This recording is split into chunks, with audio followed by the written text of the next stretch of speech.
Selamat siang Adi. Selamat siang Kak. Bagaimana kabar Adi? Kabar saya baik. Tadi kesini aktivitas apa yang Adi lakukan? Saya baru habis kuliah. Baru habis kuliah. Adi kuliah mata kuliah apa? Bimbingan kelompok. Pantas dari raut wajah Adi sepertinya sedikit kelelahan. Baik, sebelum kita melakukan proses konseling, apa baiknya kita memperkenalkan diri terlebih dahulu. Nah, sekarang saya persilakan Adi untuk memperkenalkan diri Adi. Perkenalkan, nama saya Sixtus Pantola, biasa dipanggil Six. Terima kasih Sik. Sekarang saya juga akan memperkenalkan diri saya. Perkenalkan, nama lengkap saya Carolina Saputra, biasa disapa Kak Adi. Saya sebagai konselor di lembaga ini. Kalau saya boleh tahu, Adi kesini atas keinginan Adi sendiri atau ada dorongan dari orang lain? Saya kesini atas keinginan diri saya sendiri. Sebelumnya, apakah Adi sudah pernah melakukan proses konseling? Belum pernah. Ya, jadi baik karena Adi belum pernah melakukan proses konseling dan ini merupakan kali pertama, maka terlebih dahulu saya akan menjelaskan tentang konseling itu sendiri. Jadi yang akan kita lakukan saat ini adalah konseling individual, di mana konseling individual itu merupakan suatu jenis layanan yang dilakukan oleh konselor terhadap konseli, di sini terhadap adik sendiri, baik secara langsung maupun secara tidak langsung untuk memperoleh informasi dan pengentasan masalah yang adik alami. Kemudian dalam proses konseling ini kita akan menempuh beberapa tujuan, yaitu untuk memperoleh informasi, pemahaman dan pengentasan terhadap masalah yang adik alami saat ini. Nah, di dalam proses konseling ini adik tidak perlu merasa takut atau cemas tentang apa yang akan Adi sampaikan kepada saya, karena kita dilindungi oleh suatu asas, yaitu asas kerahasiaan, yang berarti masalah yang adik sampaikan kepada saya yang tahu hanya saya dan adik saja. Di sini saya tidak akan memberitahukan kepada siapapun. Kemudian tadi adik mengatakan bahwa adik datang ke sini atas keinginan adik sendiri. Nah, ini merupakan bukti bahwa adik telah menjalankan suatu asas, yaitu asas kesukarelaan. Yang berikut dalam proses konseling ini juga ada asas keterbukaan, di mana nanti adik harus menyampaikan masalah yang adik alami secara terbuka. Yang berikut ada asas kekinian, yang berarti masalah yang adik ungkapkan kepada saya merupakan masalah yang sedang adik alami saat ini, dan dalam proses konseling ini baik saya sebagai konselor maupun adik sebagai konseli harus terlibat aktif. Dari penjelasan saya ini, apakah adik paham? Saya paham. Kemudian dalam konseling individual kita akan beberapa cara yang harus kita laksanakan, yaitu saya sebagai konselor akan mendengarkan apa yang adik sampaikan kepada saya. Kemudian adik sebagai konseli harus menyampaikan masalah yang adik alami kepada saya, dan saya dan adik sama-sama membahas masalah ini sampai selesai. Baik, sekarang apa yang ingin adik ceritakan kepada saya? Yang ingin saya ceritakan itu, saya kesulitan untuk mengatur jam tidur dan saya sering bangun terlambat untuk berangkat ke kampus. Jadi masalah yang adik alami yaitu kesulitan mengatur waktu untuk tidur dan sering terlambat ke kampus. Nah, kira-kira mengapa adik sering terlambat ke kampus dan adik sulit untuk mengatur waktu untuk tidur? Karena saya terlambat ke kampus karena tiap malam saya mau tidur setengah mati dan sering saya bangun terlambat sehingga membaca terlambat. Kalau saya boleh tahu, adik biasa bangun jam berapa? Saya biasa bangun jam 7:10. Jam 7:10. Ketika adik bangun jam 7:10, adik langsung bergegas untuk siap ke kampus atau adik melakukan aktivitas lain? Saya langsung bergegas siap untuk ke kampus. Aktivitas perkuliahan itu biasanya dimulai dari jam berapa? Jadi mulai 7:30. Berarti waktu adik untuk siap ke kampus itu sekitar 20 menit. Kalau saya boleh tahu, jarak dari tempat tinggal adik ke kampus berapa jam? Kurang lebih 13 menit. Lumayan jauh ya. Adik ke kampus menggunakan kendaraan atau Saya jalan kaki. jalan kaki? Ketika adik terlambat ke kampus, sampai di kampus, kira-kira perasaan apa yang adik rasakan ketika melihat teman-teman lain sudah memulai proses perkuliahan? Yang saya rasakan, saya rasa bersalah. Merasa bersalah. Lalu ketika adik merasa bersalah, apakah ada motivasi atau keinginan untuk merubah tingkah laku yang menyebabkan adik merasa bersalah? Ya, dari rasa bersalah itu saya ingin berubah. Baik, kalau saya boleh tahu, apakah adik tinggal sendiri atau tinggal dengan keluarga mungkin? Saya tinggal sendiri di kos. Nah, apakah setiap hari ada kontrol dari orang tua secara jarak jauh, mungkin melalui telepon? Kalau untuk orang tua jarang kontrol, palingan 1 minggu telepon 1 kali. Kalau saya boleh tahu, kira-kira apa motivasi adik dalam mengikuti proses konseling ini? Motivasi saya ingin merubah diri saya supaya jangan terlambat lagi ke kampus. Baik, berdasarkan motivasi ini dan juga masalah yang telah adik sampaikan kepada saya, maka kita akan bersama-sama mencari alternatif solusi untuk mengatasi perilaku adik yang sering terlambat. Nah, di sini saya menggunakan teknik kognitif behavior. Teknik ini digunakan untuk mengubah perilaku yang negatif ke perilaku yang positif. Seperti yang adik katakan bahwa adik sering terlambat ke kampus. Nah, dengan menggunakan teknik ini, adik bisa merubah perilaku adik tersebut. Jadi, kalau menurut adik, kira-kira alternatif apa yang cocok untuk mengatasi perilaku adik yang sering terlambat ke kampus ini?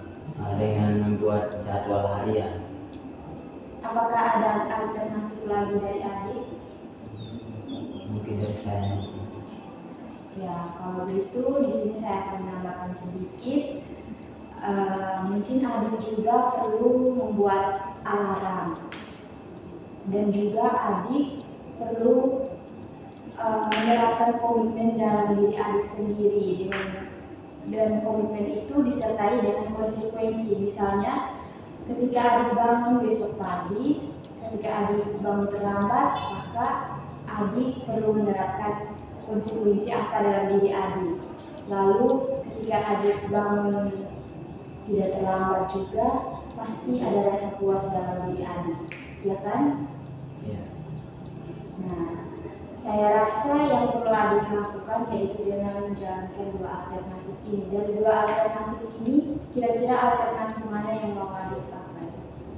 Saya pakai dua-duanya. Dua-duanya. Adik mau menjalankan alternatif ini berapa lama? Mungkin selama 1 minggu. Selama 1 minggu itu dimulai sejak hari ini atau sejak kapan? Mulai besok. Baik. Jadi baik, pertemuan kita sampai di sini. Apakah adik punya waktu luang untuk kita kembali bertemu? Mungkin kita akan bertemu di minggu depan, Di hari apa? di hari yang sama, Di waktu yang sama juga. waktu yang sama. Ya, baik. Minggu depan di hari Selasa jam 10 kita akan bertemu lagi di tempat ini untuk kembali membahas dan mengevaluasi bagaimana penerapan alternatif yang sudah Adit jalankan selama 1 minggu ini. Sekian pertemuan kita di hari ini. Selamat siang. Selamat siang, Pak. Selamat siang, Adi. Selamat siang, Pak. Selamat datang kembali di proses konseling kita di hari ini. Jadi baik, sesuai dengan kesepakatan kita pada pertemuan sebelumnya bahwa hari ini kita akan melakukan evaluasi terhadap alternatif yang telah Adit jalankan. Nah, seperti kesepakatan kali lalu bahwa Adit menjalankan alternatif selama 1 minggu ini. Nah, sekarang dari implementasi alternatif yang telah Adit lakukan, kira-kira apakah Adit berhasil menjalankan kedua alternatif yang sudah Adit pilih pada proses konseling sebelumnya atau tidak? Saya sudah menjalani kedua alternatif tersebut. Adit menjalankan kedua alternatif tersebut secara rutin atau Saya menjalani kedua alternatif tersebut secara rutin. selama 1 minggu? Ya, selama 1 minggu.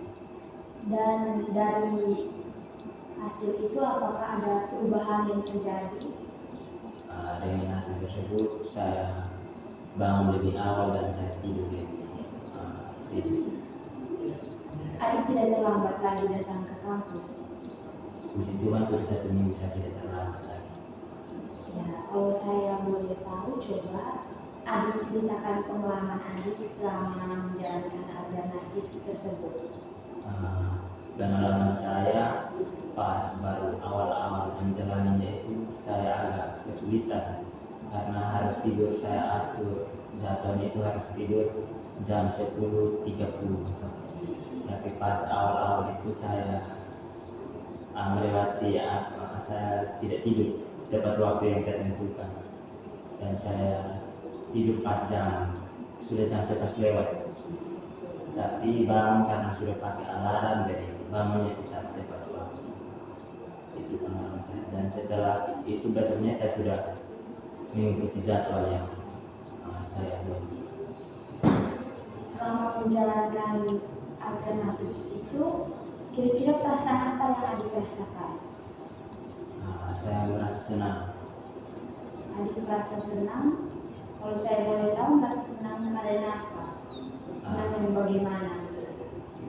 Saya merasa senang karena ke kampus, mata saya tidak bengkak karena mengantuk lagi dan tidak tidur di dalam kelas lagi. Ya, saya senang.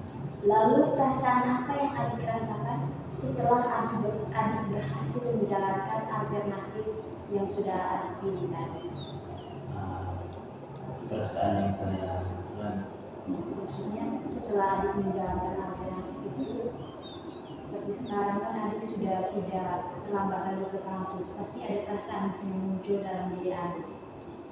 Perasaan yang muncul dalam diri saya ini, saya gembira, bersyukur karena sudah bisa mengatur waktu saya sendiri. Baik, dengan begitu berarti Adit sudah mampu mengubah perilaku Adit yang dulunya sering terlambat. Sekarang Adit sudah tidak terlambat lagi ke kampus karena Adit sudah menjalankan alternatif yang telah kita sepakati bersama secara rutin. Di sini juga saya tuh merasa bangga karena terjadi perubahan yang positif dalam diri Adit. Dan dari sini saya dapat mengatakan bahwa jenis masalah yang Adit alami yaitu masalah pribadi, yaitu sering terlambat ke kampus. Dengan faktor penyebab Adit sering bangun terlambat, kemudian jarak dari tempat tinggal ke kampus juga cukup lumayan jauh, dan Adit juga tidak mampu mengatur waktu tidur Adit dengan baik. sehingga menyebabkan adik sering datang terlambat ke kampus. Namun, adik juga punya komitmen untuk mengubah perilaku adik dengan datang ke sini meminta solusi yang tepat dari saya, dan adik juga sudah menjalankan alternatif yang saya berikan secara rutin sehingga terjadi perubahan perilaku dalam diri adik. Nah, kira-kira apa harapan adik yang adik harapkan setelah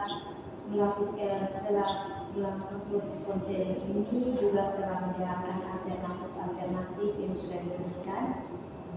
Harapan saya semoga saya bisa konsisten menjalani